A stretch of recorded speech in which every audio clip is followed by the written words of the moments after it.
से बोलेंगे, हम सुनार हैं, हम सुनार हैं, हम सुनार हैं, बड़े गर्व से कहिए हम सुनार हैं। यही बताते हैं आप क्या?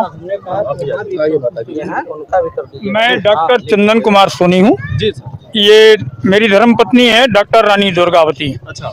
ये मारवाड़ी कन्या के प्रिंसिपल हैं। जी जी। और मैं उत्तराखंड के टेक्निकल यूनिवर्सिटी का रजिस्ट्रार हूँ। अच्छा। मैं बीटेक हूँ, मैं ट्रिपल एमटेक हूँ IIT रुड़की से, MBA हूँ, LLB हूँ, अच्छा। डिप्लोमा फ्रेंच जर्मन रशियन हूँ, हाँ। जाति का स्वर्णकार हूँ। जी बहुत शानदार। देवरिया मेरी ससुराल है। जी। मेरी छाती में 56 बार राष्ट्रीय सम्मान पुरस्कार मुझे प्रदान किए गए हैं।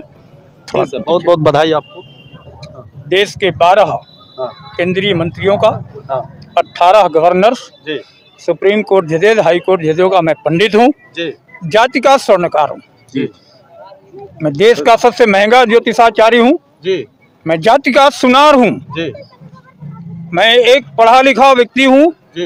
पहली नौकरी कमिश्नर रैंक पे शुरू की, 26 साल से एक जगह उत्तराखंड में शेर की तरह बैठा हूँ। मैं जाति का सुनार हूँ। सुनार समाज जिंदाबाद। मैं जाति का सुनार हूँ। और मुझे अपने समाज पे स्वर्णकार समाज पर, अपने माता पिता पर, अपने पुरखों पर, अपने समाज के पैसे पर फक्र है। ये देवरिया मेरी ससुराल है, ये मेरी जनकपुरी है और मैं यहाँ का दामाद या जीजा हूँ। आज जिस कार्यक्रम में हम लोग शामिल हुए हैं उस पर चर्चा करें। फिर आपने जितने राजनीतिक प्रश्न पूछे हैं उन हर एक का सटीक उत्तर दूंगा।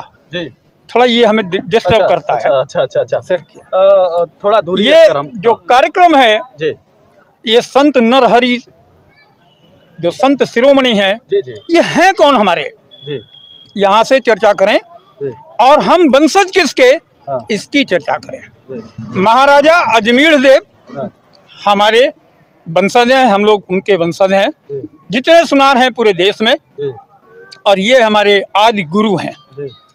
ये दोनों कार्यक्रम हम स्वर्णकार लोग पूरे देश में मनाते हैं, बड़े हर्षोल्लास से मनाते हैं। देवरिया में ये पहली बार आयोजन हुआ, बहुत सफल आयोजन हुआ। पर आप ये पूछिए करने का उद्देश्य क्या है। इस करने का 3 उद्देश्य है। हम सबल हैं, हम सक्षम हैं, हम पढ़े लिखे हैं, फिर भी हम राजनीतिक हाशिए पर हैं। क्यों हैं? क्या हम दूसरों का चरण चुम्बन करने के लिए खड़े हैं? क्या हमारे वोटों की गिनती नहीं है? क्या अन्य जाति के लोग एक मत हो सकते हैं, एकजुट हो सकते हैं? तो हमें नहीं होना चाहिए क्या? बिल्कुल होना चाहिए। हम स्वर्णकार हैं, हम बार बार कहते हैं हम स्वर्णकार हैं। अच्छा।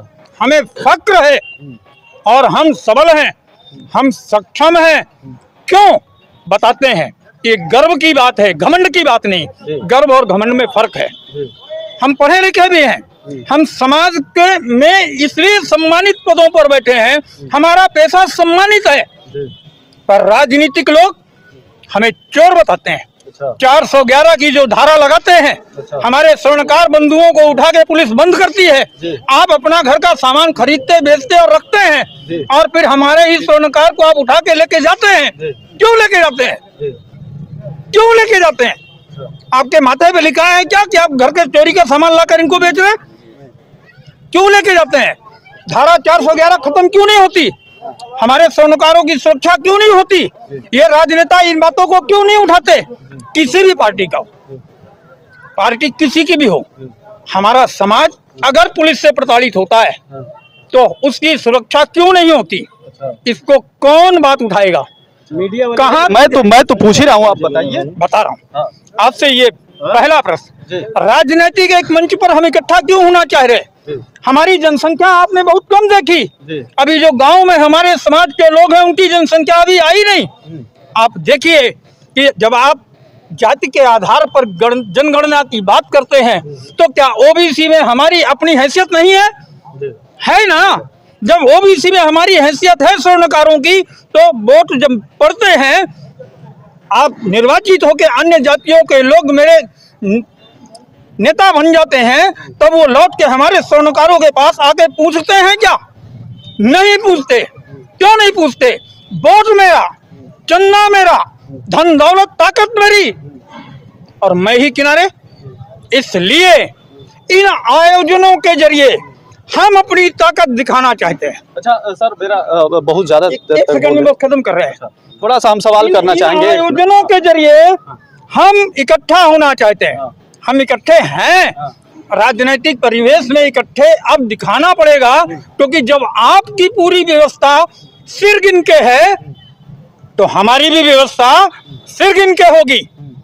हम सबल हैं, हम सक्षम हैं, हम ताकतवर हैं, हम धनवान हैं, हम चंदा देते हैं, दूसरी पार्टियों को देते हैं, तो हमारे समाज के लोग आगे क्यों नहीं निकलेंगे? उनकी दावेदारी क्यों नहीं होगी? वो पार्षद क्यों नहीं खड़े होंगे? वो अध्यक्ष क्यों नहीं खड़े होंगे? वो विधायक के लिए क्यों नहीं खड़े होंगे? आप क्यों नहीं सुनेंगे? नहीं, पूरे देश में अब जो है कि पूरे देश में सब लोग जातिवाद को लेकर लड़ रहे हैं। आप अपने जातिवाद को, ठाकुर जी अपने जातिवाद को, पंडित अपने जातिवाद को, लेकिन बात कोई हिंदूवादी नहीं करता है। उस प्रश्न का उत्तर देता हूँ। जिस दिन सब लोग जातिवाद बंद कर देंगे, हम सबसे पहले जातिवाद बंद कर देंगे। अच्छा, जब तक बाकी लोग जातिवाद नहीं बंद करेंगे, हम अपने अस्तित्व को बर्बाद नहीं होने देंगे।